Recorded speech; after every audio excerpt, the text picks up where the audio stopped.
Welcome to another episode of That's Right. I'm your host, Chris Voss. And today we have Ed Piergies. Ed is the president of CWP Technical Group. Ed, welcome. Thanks so much. Great to be here, Chris. Big fan. Yeah, thank you very much. Very kind. So, is it a ridiculous idea if you share with our viewers a little bit about your journey? No, I'd love to actually. I guess if somebody hears my story or reads it, I would hope that they would see it as a kind of a rags to wisdom type of story. By that I mean that came from a background, maybe not such a great neighborhood, no money, but really loving great parents. And so when you have no money, no internet, this is way back in the day, no cell phones, what you do is you sit on the front porch, you talk to your family. So that's like education plus entertainment. And so a common theme was how to get out of the not so great neighborhood. So for me, I couldn't sing. NBA and the NFL weren't returning my calls. So I guess education was the way out. So got 3 degrees, couple in business, one in electrical engineering, because I wanted to be as far away from pushy, salesy type jobs as I could, because that's just not me. And of course, I became a recruiter later in life, which is the most perceived as the most pushy, salesy job like on the planet. But kind of fell into that and found a very broken industry when I went in there. You know, it was almost like the Hunger Games. Everybody was pitted against each other. Sometimes the client firms would hold their nose and work with the recruiter because they had to. So I felt that there should be like a recruiting firm with a conscience, okay? So, and this is a long time ago. This is BC, before Chris Voss, okay? So I didn't know if I had the right Dark Ages. Yeah, exactly, yes. So I didn't know if I had the right mix or not, but so I tried to do that. And then probably one of my defining moments is this really cute, wonderful, tiny couple. I found a job for the gal. She was an engineer, high-level engineer, and she was making $13,000. She needed 17 to make ends meet. And in the spirit of, hey, there's so much to get her, but there's a lot more to keep her, got her an offer for $68,000. So it was like winning a game show. When I brought her and her husband in, he came in for emotional support. He spoke very little English. So when I communicated the number to them, he ran around the desk and he was just like 5'2", and he's hugging me and he's crying. And the only word he could think of was appreciate. And he's looking up at me. And Chris, I felt like I had like a cape blowing in the wind, like I found my calling, So it was so that's kind of my story of how I got there. Basically, we connect with character-based firms and introduce them to character-based people. So that's kind of our secret. Wow, very cool. Thanks. All right, so what are some common challenges your clients face? Well, that's a good question. What comes to mind is a Ziggy cartoon.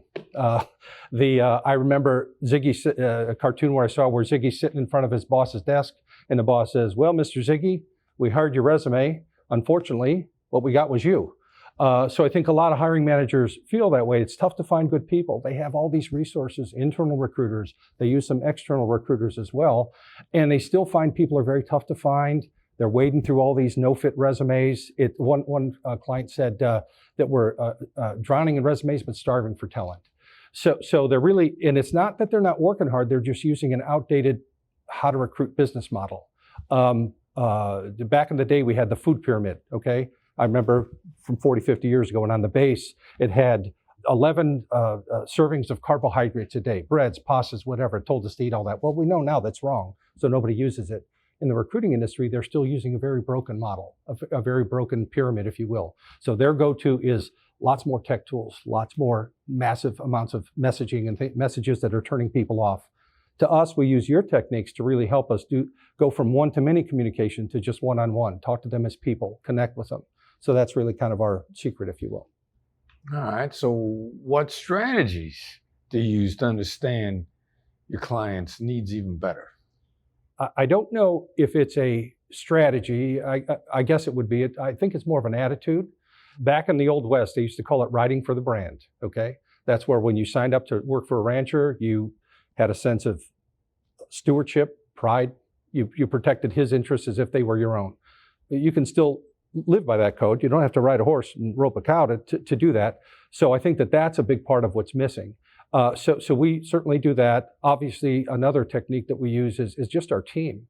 The people that I have on my team are just so good, and they're really not recruiters. They are influencers and storytellers. And in that vein, I'm so glad that this is being filmed so that I can thank you because you have made such an impact, I'm sure on so many lives, but on ours particularly.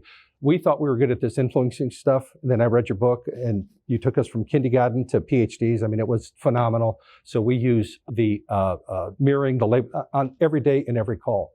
And you said something in the master class that I watched, where you said if you connect with people authentically, it takes it from being a wrestling match to a dance. And brother, that should be up on a wall someplace, because it really defines the difference of when people have that not so great contact with just any recruiting firm. Then when they talk to my team, that's where the magic comes in. So I thank you for that very much. Yeah, well, good for you for applying it. So is it a ridiculous idea if you share a time when you navigated a difficult situation for you or one of your clients using tactical empathy? I think first off, my firm, we see ourselves as almost an empathy filter. In the interview world, there's so much of what's not genuine out there, so much false promises, et cetera, that all the character-based people are looking for the character-based company. They just can't find each other. So we kind of come in and use what we know to be an empathy filter. But a specific example, there was a vice president that comes to mind that by the time I had talked to her, she had 5 job offers on the table, very highly sought after, very sharp person. So we showed up late, and she didn't want to hear about a 6th opportunity. She was already overwhelmed. So instead of just pitching features and benefits, I just want to connect with her, see where her head was at, what she was going through. And what she was going through was overwhelmed. She felt like suddenly she went from being a regular person to the paparazzi at the front door and everybody shouting questions and all this. It was flattering, all this attention she was getting, but it was overwhelming.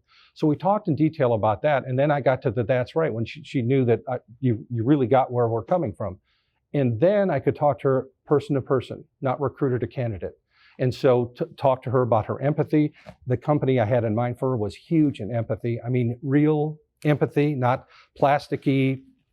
We say so on our website, empathy, but the type where the hiring managers show up at your house to hand deliver a bonus check to you because they want to shake your hand, look in the eye, say thank you.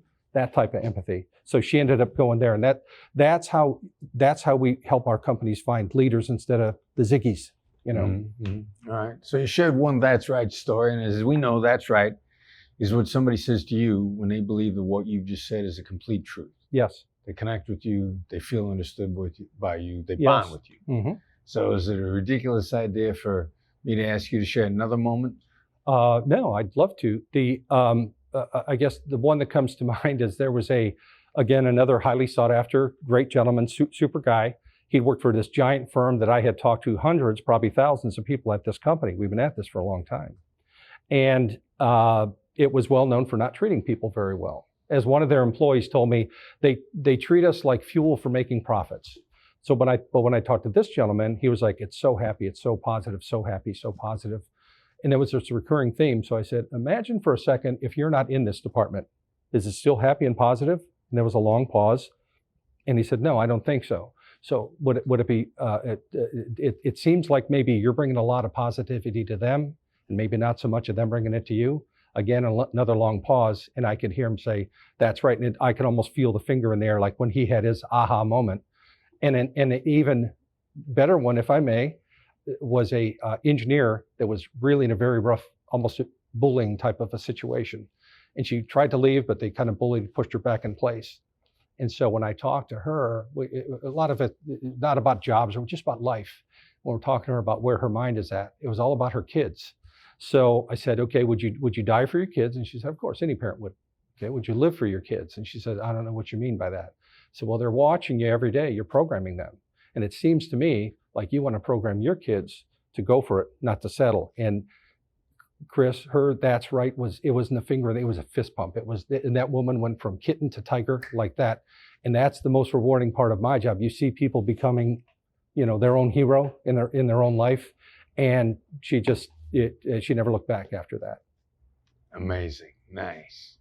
All right. So if somebody wants to learn more about you and maybe how they can work with you, how do they follow up with you? How do they find you? In the book, okay, I guess I can, we have... Hold that up there, so. I know that they've included, our website, email, cell phone. I'm easy to get a hold of and stuff like that. So that's probably the best way. Emails and cell phones. What's probably the email? Easiest way. Ed@cwptechnical.com. And the cell phone is 937-776-7617. All right, Ed, an absolute pleasure for you Thank you being very here much. today. Thank you very Really much. appreciate it. I Thanks. know our viewers have learned a lot from what you've had to say. Wow, thanks a lot. Appreciate it very much.